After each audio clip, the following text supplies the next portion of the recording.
Thanks for joining us on,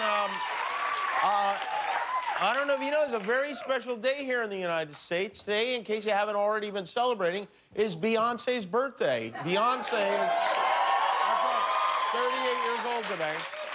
Beyoncé is one of the very few people in the world who, when she blows out her candles, doesn't have to make a wish. She just... I don't think she even has to blow out the candles. She's got that fan going at all times. So anyway, Beyoncé, if you're watching the show tonight, which you most certainly are not, happy birthday. Why are we working today? It is nice to have something to celebrate because everything else in the world has gone completely nuts. There's a Catholic school in Nashville, Tennessee, or if you heard about this, has made the educated decision to ban Harry Potter books from the library. And the reason they're doing this is because the man who runs the school believes the incantations in the book could conjure evil spirits. For real.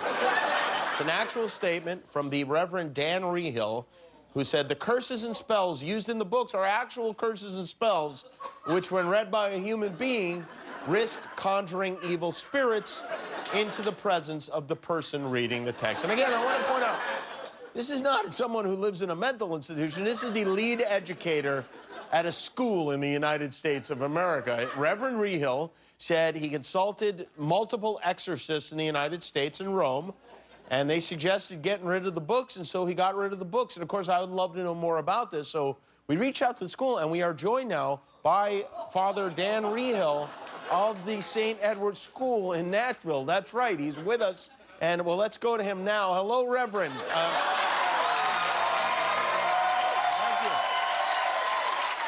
Blessings upon you, godless Hollywood sodomite. Well, blessings upon you, too, Reverend. I appreciate you taking time.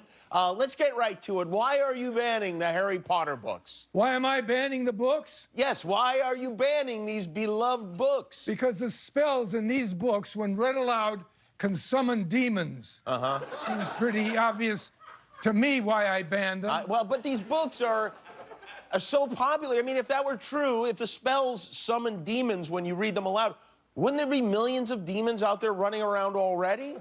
There are. Have you ever been to a Six Flags? Now, come on, that's just silly, is what it is. Listen, most people read books silently to themselves. No conjuring, no problem. That's fine. Oh. That is not a problem. Oh, but then some dummy dad reads the thing out loud to his kids, and blammo Jesu, say hello to Satan the devil. You're saying Satan the devil will appear if he reads it aloud? That's right, with pointy horns and a big red penis and everything. I can't get the picture out of my mind. Hold on now. What about the Harry Potter movies? People have been watching those for years. They all say the spells out loud. Excuse me for 1 sec. Let me just give that little thought. Reverend, I'll be right back. Okay. What's going on there, Reverend? Reverend? Okay, I got the answer now. What is the answer? Movies don't count. Oh, okay. Reverend, are you huffing paint? Because that's very dangerous. Relax. It's holy paint. Oh, okay. You think I'd huff regular paint? No. I'm not some kind of nut. No, of course not. But you should probably stop that. I wish I could, but I love it too much. Oh, all right. Well, Reverend, are the spells in Harry Potter the only spells we should be worried about, or are there other spells to fear? That is a great question, Jose. Oh, thank you. No. Evil spells are everywhere. Uh-huh. Did you know every time Michael Jackson sang Mama Say, Mama Sa, Mama Casa, an angel got a chlamydia? Well, that can't possibly be true. There's no way. Tell it to the holy paint, Jimmy. Damnation, it's cat. Oh, no, I'm sorry to hear that. Excuse me, I have to go out to the minivan. All right, thank you, Reverend. I appreciate your time. Thanks so much. Dan something. Doing the Lord's work. Oh, hey, President Trump's finally getting the money for that wall of his. The Pentagon yesterday agreed to transfer $3.6 billion from their budget, the military budget, to help pay for his wall, which, well, Nancy Pelosi today said canceling the military construction projects they'll now have to cut is going to undermine our national security and the quality of life of our troops, which may be true, but on the other hand, now we'll have a wall. His Taj Mahal. And now, some people have suggested that taking money from the military to pay for this violates Trump's promise during the campaign that Mexico would pay for the wall. But if you go back and you actually look at the tapes, you can see that is clearly not the case. I will build a great, great wall on our southern border, and I will have the Department of Defense pay for that wall. We will build a wall, and Our defense budget we'll pay for the wall. Who's going to pay for the wall? The U.S. military. Better believe it. Let me tell you something about that wall.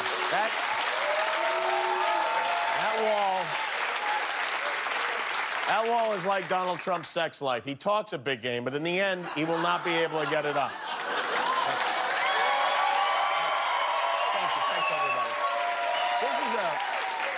Thanks, everybody. I know I say this every night, but this is a crazy story. This story tells you all you need to know about our president. So, you know, over the weekend, he incorrectly tweeted that Hurricane Dorian was headed for Alabama, the state of Alabama. And then the Weather Service in Alabama had to tweet, Alabama will not see any impact from Dorian. We repeat, no impact from Hurricane Dorian will be felt across Alabama. The system will remain too far east. And the president didn't like that because he said it was coming, and now they're saying it's not, and he lashed out at, among others, ABC News. He's insisting that the hurricane was originally forecast to be headed toward Alabama, which it was not. And then he moved on to the next crazy thing, and everybody forgot about that. Everyone, that is, except for one person, him. At the White House this afternoon, Trump gave an update on the storm, and he had a visual aid. And watch this. We had actually, our original chart was that it was going to be hitting Florida directly. Maybe I could just see that, Kevin. It was going to be hitting directly, and that would have affected a lot of other states. But that was the original chart. Okay, so twice he said that was the original chart, but let's zoom in. You can see someone drew a circle with what seems to be a Sharpie. So the original chart now includes Alabama. This was the real original chart, which did not include Alabama. And this is what Trump showed us today with Alabama in it. So the question is, who at the White House would do this? Could it be someone who loves Sharpies? So I called up the folks at Sharpie, and I said, do me a favor. Can you make the pen in black? Make it look rich? And he said, not only we can do that, we can put your signature on. See, that's your signature right there. Yeah, that's right.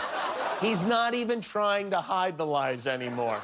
Not only do we have fake news, we now have fake weather, too. I'm hoping we get fake sports, because I want to see the Mets win the World Series, but he really must think we're a bunch of idiots. I bet he thinks, like, hey, they elect me president, let's see what other dumb crap they'll go for. The Russians love this, I'm sure. But, you know, the Russians aren't the only ones trying to meddle in our elections.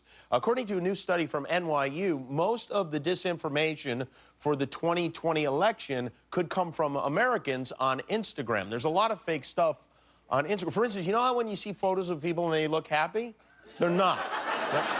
But the study predicts that most of the intentionally misleading political posts will be spread not by Russians this time, but by Americans pushing lies and conspiracy theories. Basically, Putin took off our training wheels and gave us a shove, and now we're doing it all on our own. And it's pretty easy to trick people on Instagram. For instance, what appears to be a pair of breasts might instead be a very attractive man's rear end.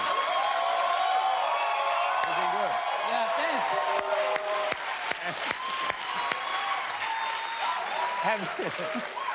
Have you been doing squats? No exercise for me. And another threat to the election are these, what they call deep fake videos. These are they take clips and they manipulate them to make it look as if someone did or said something they did not do. For example, this video of Donald Trump and Mike Pence appearing on their favorite television show might not be authentic.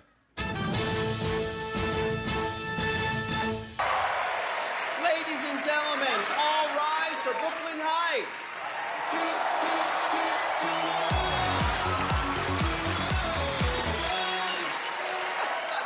Now, I called you a lip sync assassin this season. How do you plan to come out on top tonight?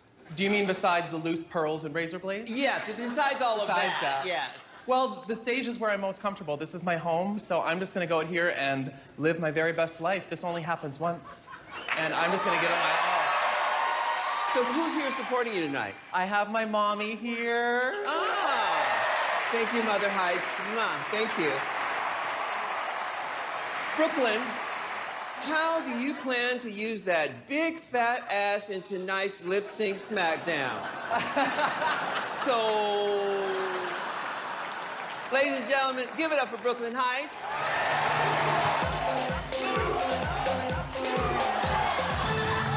You see that we're able to spot